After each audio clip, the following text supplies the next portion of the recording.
Mass flowing in a stream is conditioned by the current of the stream. An electric stream always flows spirally toward the gravitative center of the mass, or system, or wave of systems, toward the apex of each of their cones of energy. Magnetic streams always flow spirally toward the inertial planes of the mass, or system, or wave of systems, toward the basis of their cones of energy.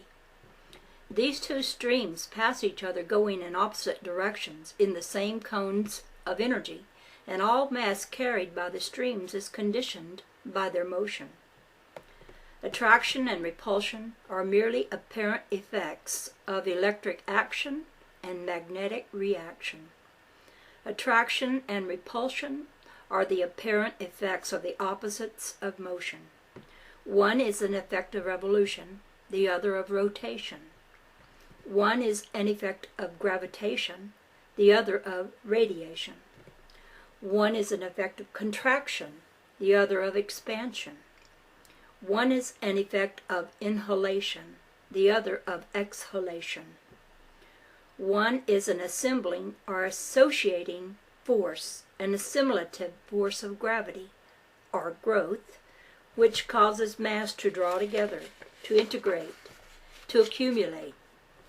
The other is a disassembling or disassociating force, an eliminative force of emission, which causes mass to emanate, to separate, to disintegrate.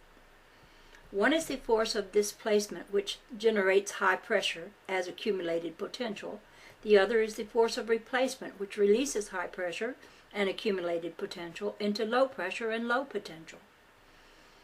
In any mass, its constant of centrifugal force is its constant of power to attract.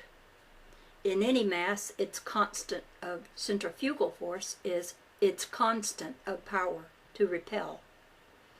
Let us consider these opposite effects of motion separately. First, let us consider the contractive pressures of electricity and its effect, which is that of attraction. Electricity attempts to displace substance by taking it from its expanded position in inertia, setting it in motion, and gathering it together in solid masses.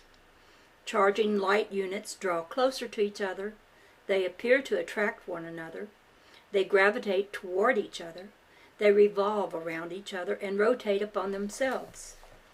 As they draw closer together, they charge each other, thus mutually assisting each other in remaining in their unstable position of displacement. Each part of every charging light unit or system appears to attract each other part, irrespective of its potential. Contraction of volume is the inevitable effect. Accumulating mass absorbs heat. Higher electric pressure increases heat. High absorbing light units are raising their potentials through vitalizing inhalation. They accumulate potential by nature's process of raising low potentials to the low melting points characteristic of low pressures and low potentials, and then freezing them into form at the low freezing points characteristic of low pressures and low potentials, and then repeating this process in the higher potentials of each succeeding octave of inhalation. Light units which are increasing their potentials are endothermic, contracting, generating light units. Generating light units or systems are centrifugal. Their force is in the direction of nuclear centers of closing spirals. Centrifugal closing spirals pack accumulating mass more closely together into vortices, which are ever whirling toward the apices of ever-shortening cones. The whirling vortices of closing spirals of opposing cones become nuclear centers of maximum integration and maximum resistance to integration. They are the gravitative centers of forming systems. They are the focusing points toward which all charging light units of increasing potential and integrating mass fall and become absorbed as heat units of potential energy, and away from which all discharging light units of lowering potential and disintegrating mass rise and are radiated as heat emanations. Centrifugal closing spirals of opposing cones accumulate positive charge and its accompanying heat resistance into restricted areas at their melting apices, which form centers of gravitative force.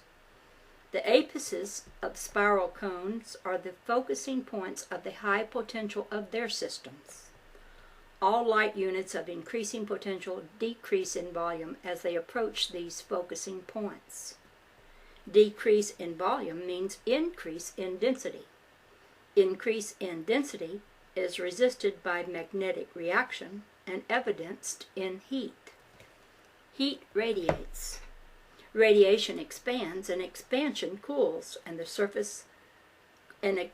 cools the surface of the accumulated mass. Cold generates. Generation contracts. Contraction condenses.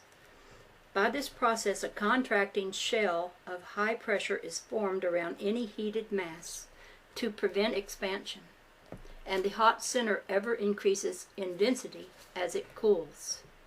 This is nature's method of changing dimensions of motion in order to produce apparently different substances with which to build the forms thought out by mind.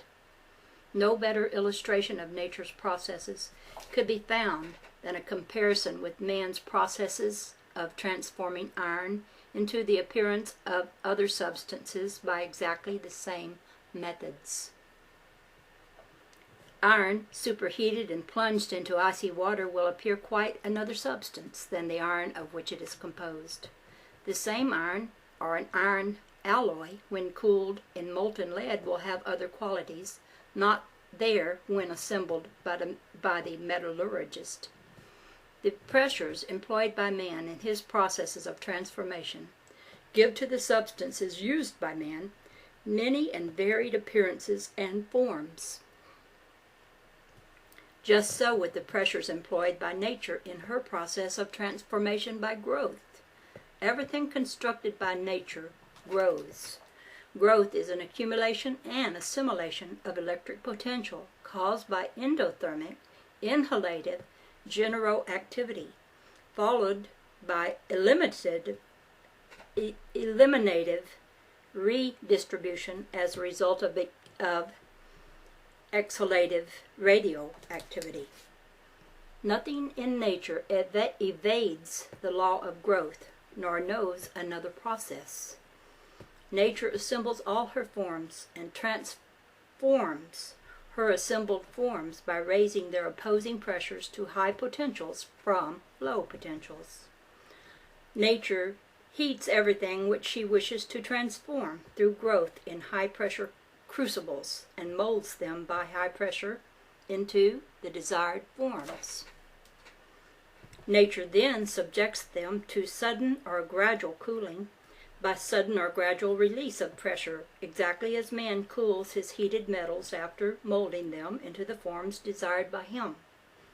Nature freezes her growing things at their characteristic low melting points with every exhalation and melts more for accumulation with each sequential inhalation.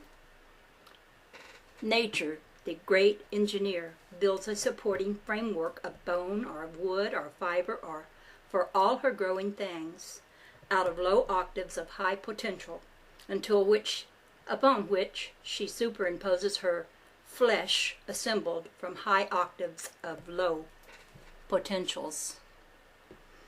The framework of nature's structures require the locked potential positions of higher opposing pressures and higher melting points than is required by the flesh superimposed thereon. This is as true of the growing vegetable as of this growing solar system.